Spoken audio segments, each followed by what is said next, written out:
Hello everybody, welcome back to Been My Pleasure. My name is JC. Joining me today is my pixelated friend, Bridgette Starr. Hello. And Bridgette has some wonderful ideas and concepts to share with you. This is our segment we call Tips for Tips. Hi, well, how are you guys doing today? I'm also going to start out with talking about how you can make a little extra money with your tips by being a better server. Please do. We'll do it then. But wait, there's more. There's more. But wait, there's more. What's more? No, I'm just laughing. Oh, okay. I'm having a good time. I'm sorry. What's that thing? Fazam! Woo! All right, let's go. Anyway, I'm not saying I'm the best server by any means, or you're saying I'm the great server, but what I make hourly and what I make in tips, I would say I can do pretty good once in a while. And by doing so, I can give you a few tips on how to make some money instead of being just a computer at your table. So, I would say when you first start, when you get your table and they sit down, come up with a great smile, happiness. Just make their day happy because you're happy. No matter if it's terrible, your managers are yelling at you, your coworkers suck. Just make it seem like today is the best day ever. And sometimes that good energy rubs off on other people, so that rubs off on your tips. So good energy around is always a good thing. I would start by getting up there, instead of giving the speech on what's on, the happy hour, what's on this, what's on that, kind of get to know them first before you start giving it to them, so they trust you a little bit more with making their choices. Make a bond with them, a relationship, I would say. So always when I come up to my tables, I introduce myself. Hi, I'm Bridgette Starr. I'll be serving you today. And then I get to know, especially if they have kids, or they're on a date, or if they're old people. I love old people. They're my favorite. Older than you people? Older, no, like old granny people. Okay. Because you get to meet, you get to talk and different kind of things. But like I was saying, starting with the kid one, if there's a kid at the table, I definitely give my attention to the kid first, get to know their name, how old they are, what their favorite color is, what they like to eat, kind of thing. And parents definitely appreciate that, because, a lot of servers ignore that there's a child at the table. And if you get a good relationship with a kid and they like you, usually the parents will start to like you because the kid likes you. That's true. Real fast, let me interject.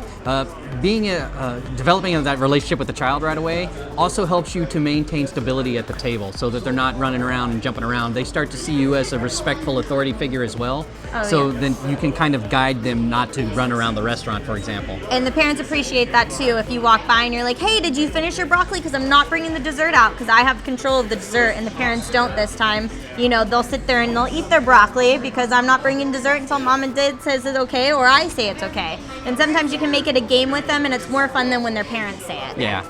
That's a great one. I love that one. What else? You were saying grannies, huh? Grannies are my favorite. So usually when there's a granny, they can't hear, they can't see it very well, usually in the menu. They do have their relatives, but sometimes relatives are, just decide to order for them, or just tell them to get what they got last time. But sometimes I like to make the experience new and better. So I'll usually sit down with them if I can, if they're on a certain side, or sit near them, and I will read the menu to them, or I will talk to them personally and describe certain foods. I'll let them tell me first what they usually order, what they usually like, if they have any allergies or any chewing disabilities, which sounds terrible, but really grannies do. So I don't want their dentures falling out in the middle of dinner. Yeah. So to help them out, completely viable thing to discuss. I don't tell them that their dentures are going to fall out if they eat that steak, but I kind of help them. You're mindful of it. I have that in my idea. So I definitely like to go around and talk to the menu with them and get to know them. And like I said, the people around the table will notice your good energy, and especially grandmas like that extra love and attention, and it makes them feel a little bit more comfortable at being out and not being able to hear or being able to see. So That's true. That's great. I like that one. You mentioned something else that now is slipping my mind. Being personal, or coming up and knowing their names, occasion. Yeah, that's it. I apologize. Knowing what they're up to is paramount to catering your service to them. For example, as recently as 2 nights ago, I had one table that was there to have a pre-dinner or pre-show dinner to go to the theater right around the corner, right? And an auditorium theater, like a play. They were seeing Wicked, I think, is Yes. showing in town. I guess it's a great show. It is. It's really good. I saw it. All right, well, It's a there great you show. go. Well, they were there for that, so you wanted to cater the service so that they could get out in a timely fashion. Another couple that was there were going to go to the paddle boats on the lake nearby, Okay. right? So I know that the paddle boats close at sunset. And some people make reservations for that as well. Right, and some people make reservations. They happen to have had a reservation, so knowing that and working with them, it was easier for me to cater the timing of their entire meal experience for them. Right. So all of that really helped out me because them knowing that I was catering the experience to their timing needs made them, I would say, induced them to provide something I would say was considerably more than 20% on that particular, on both of those tables. And that same night, hours later, when it was just myself and one other member of staff, we became overwhelmed with several parties. From after the show, From maybe? yeah, not necessarily after the show, but just like because the show would have been over by 1 o'clock.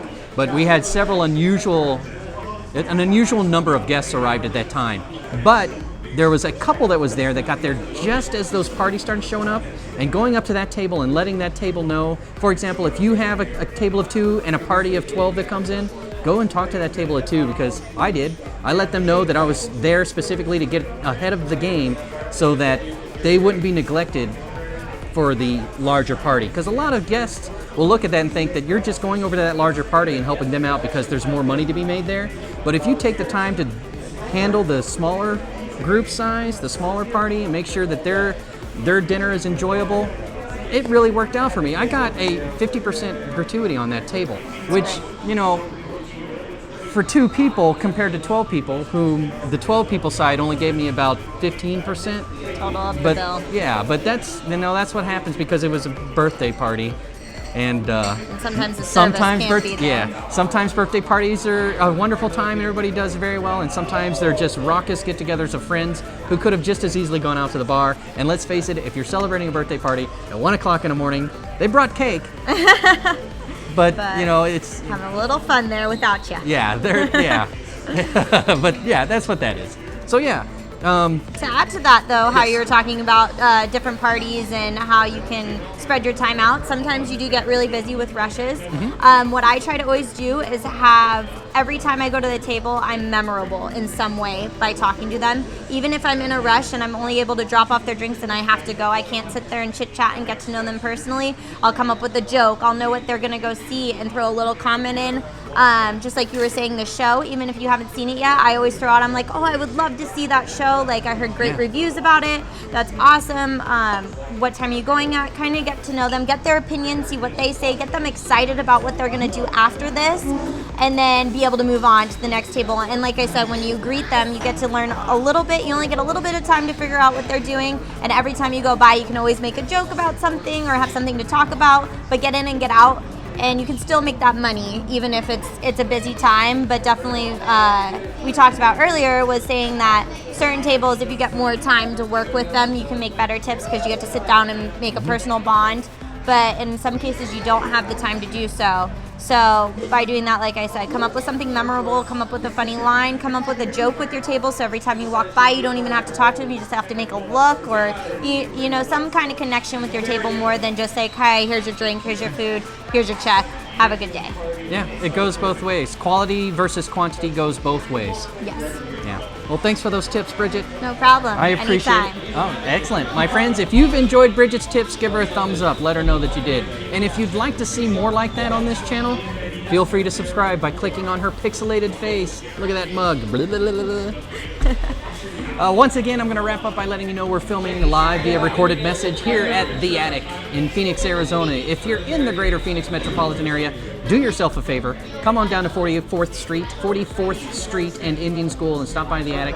Tell them JC sent you. Enjoy the best burger in the world. And, the best burger in Phoenix. Some say the world. You'd be hard-pressed to find a better one, and believe me, I am trying. Not too hard because it's that great. I hope this turns out well. We'll see in post. My low-light ability here for the Been My Pleasure Last Call episodes. I like the scenery back here. It really does look great. So come on by and check it out.